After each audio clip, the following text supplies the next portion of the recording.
আজকে বলেছেন সিপিআইএমকে যে সিপিআইএম পচা এবং পচা সিপিআইএম এর বুদ্ধিতে বিজেপি চলছে।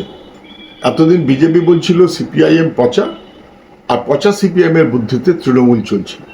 বোঝা গেল তৃণমূল এবং বিজেপি দুজনেই ভয় পাচ্ছে সিপিআইএমকে। তাহলে যে সিপিআইএম অপ্রাসঙ্গিক, হঠাৎ সেই সিপিআইএমকে টেনে এনে ওদের কথা বলতে হচ্ছে কেন? দুজনেই বুঝে গেছেন ওরা ধরা পড়ে গেছেন মানুষের কাছে।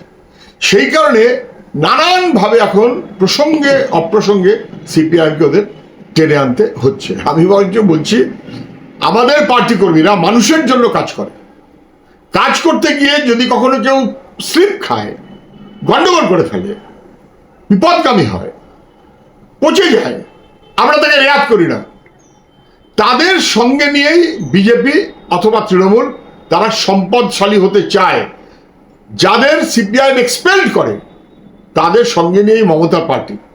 ওনার দলের 4-5টায় তাকিয়ে দেখুন, যে কজন আছে তার মধ্যে যারা আগে সিপিএম করতো তারা সিপিএম থেকে বহিষ্কৃত, সিপিএম থেকে তাড়িয়ে দেওয়া বহিষ্কৃত উচ্ছিষ্ট যারা, তারাই এখন তৃণমূলের সম্পদ যদি হয়। এটা বোঝা যায় যে কি অপদার্থ রাজনৈতিক মনোভাবে তৃণমূল চলে। বিজেপির মতনই তৃণমূল।